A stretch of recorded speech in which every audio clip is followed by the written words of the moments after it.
तो दोस्तों आपने देखा होगा कि जब भी रामायण का पाठ होता है कहीं पे भी, तब हम लोग हनुमान जी को आवाहन करते हैं कि आइए प्रभु विराजिए।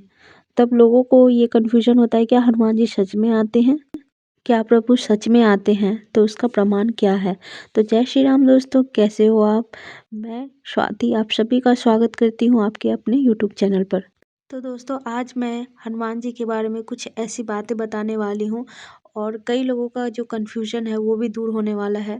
तो दोस्तों प्लीज़ इस वीडियो को बिना स्किप किए आखिरकार ज़रूर देखिएगा। वीडियो को लाइक शेयर करना नहीं भूलिएगा और अगर नए हैं तो जय श्री राम बोलकर चैनल को सब्सक्राइब करके बेल आइकन दबा दीजिएगा।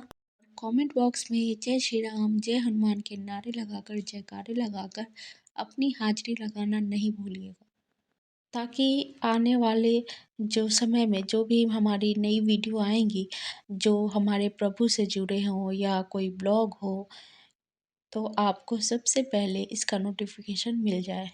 तो दोस्तों जैसा कि हम जानते हैं कि हमारे जो हनुमान जी हैं, बालाजी हैं, उनको सबसे प्रिय कौन है? तो उनको सबसे प्रिय हैं श्री राम, जो कि उनके रोम रोम में बसते हैं। दोस्तों शायद आप ये जानते ही हो कि हनुमान जी जो हैं उनको राम नाम इतना ही प्रिय है कि कहीं भी जब रामायण होती है, कथा होती है रामायण की, तब उन्हें आवाहन दिया जाता है, बुलाया जाता है कि आओ जो बालाजी महाराज और यहाँ पे विराजो। दोस्तों कुछ लोगों के मन में ये सवाल उठता है, क्या सच में जो हनुमान जी है सच में क्या वहाँ पे कथा सुनने के लिए आते हैं? तो इसके लिए मैं एक आपसे एक कहानी शेयर करने वाली हूँ, इससे आपको सारे सवालों का जवाब आपको इस वीडियो में मिल जाएगा। तो इसीलिए प्लीज़ ध्यान से इस वीडियो को पूरा देखिए। तो प्रेम से बोलिए सियावर रामचंद्र की जय, पवन पुत्र हनुमान की जय। दोस्तों एक बार की बात है कि अयोध्या के एक बहुत ही पहुँचे हुए संत रामायण की जो कथा है वो सुना रहे थे। रोज 1 घंटा प्रवचन करते, कितने ही लोग आते और आनंद विभोर होके जाते। वो साधु महाराज नियम से जब भी कथा कहते थे उससे पहले वो हनुमान जी को आवाहन करते थे और कहते थे कि आइए हनुमान जी विराजिए। फिर 1 घंटा प्रवचन करते थे। एक वकील साहब हर रोज कथा सुनने आते थे। एक दिन उन वकील साहब के मन में तर्कशीलता हावी हो गई। वो सोचने लगे कि रोज महाराज हनुमान जी को बुलाते हैं और आवाहन देते हुए कहते हैं कि आइए हनुमान जी पधारिए, तो क्या हनुमान जी सच में आते हैं? आखिरकार एक दिन वकील साहब साधु महाराज से पूछ ही डालते हैं कि साधु महाराज, आप जो रामायण का पाठ करते हैं वो हमें बहुत ही अच्छा लगता है, बहुत ही सुनने में आनंद आता है, पर मेरा एक प्रश्न है कि आप जो रोज एक गद्दी खाली छोड़ते हैं हनुमान जी के लिए, उन्हें आवाहन करते हैं, तो क्या हनुमान जी सच में आते हैं?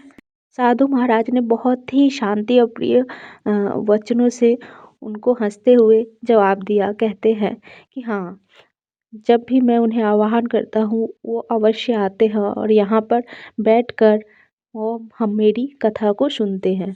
फिर वो वकील साहब कहते हैं कि महाराज ऐसे तो बात नहीं बनेगी, अगर यहाँ पे सचमुच आते हैं हनुमान जी तो आपको इसका प्रमाण देना होगा।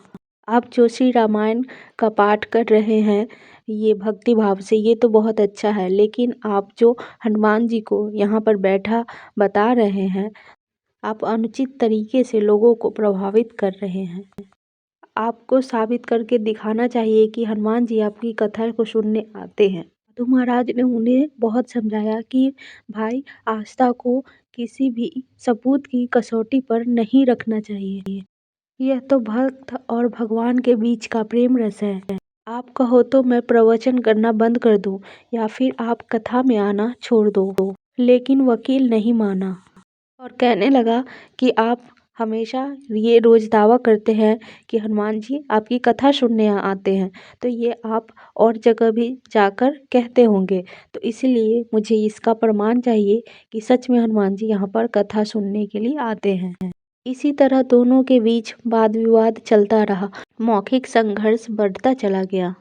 उसके बाद साधु महाराज कहते हैं कि ठीक है, मैं हनुमान जी को बुलाता हूँ और वो यहाँ पर गद्दी पे विराजमान होते हैं कि नहीं, इसका प्रमाण मैं आपको कल दूंगा।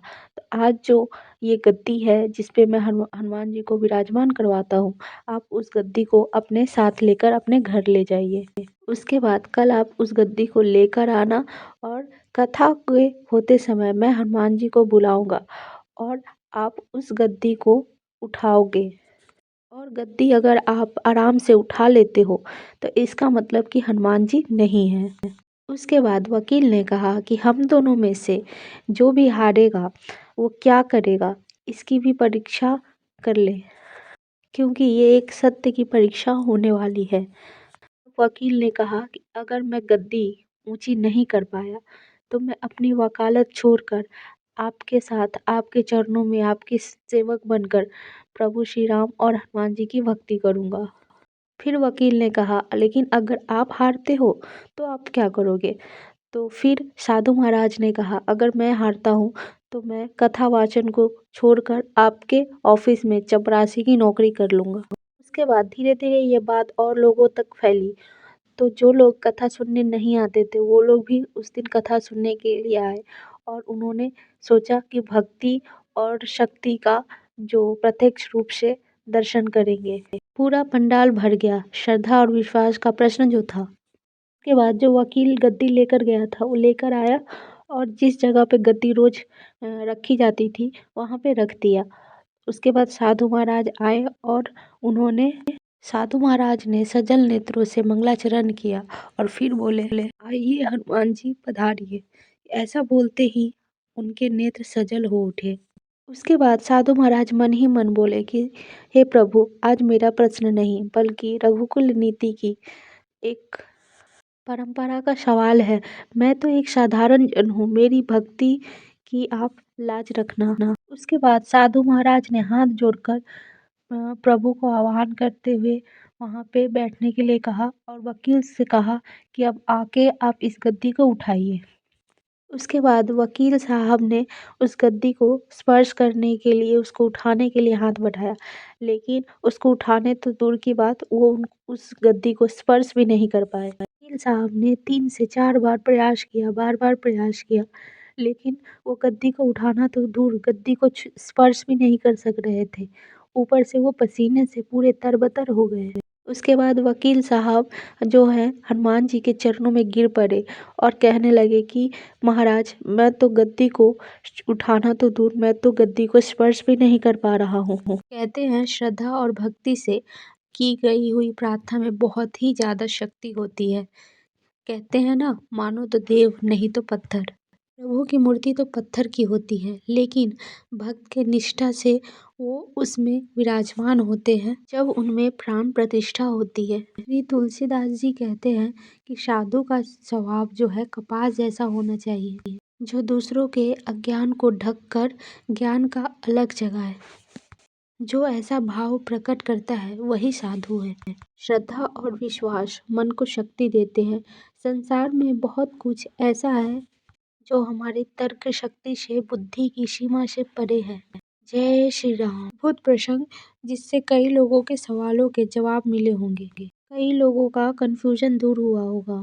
हरे राम राम राम हरे हरे, हरे कृष्णा कृष्णा कृष्णा हरे हरे, हरे राम राम राम हरे हरे, हरे कृष्णा कृष्णा कृष्णा हरे हरे। तो दोस्तों, वीडियो अच्छी लगी हो तो लाइक और शेयर जरूर करिएगा। जय श्री राम कहकर बेल को दबा दें कि हमारे आने वाली वीडियो को आप सबसे पहले देख सकें। और कमेंट बॉक्स में जय श्री राम जय हनुमान लिखकर अपना हाजिरी जरूर लगाएं। जय श्री राम जय हनुमान।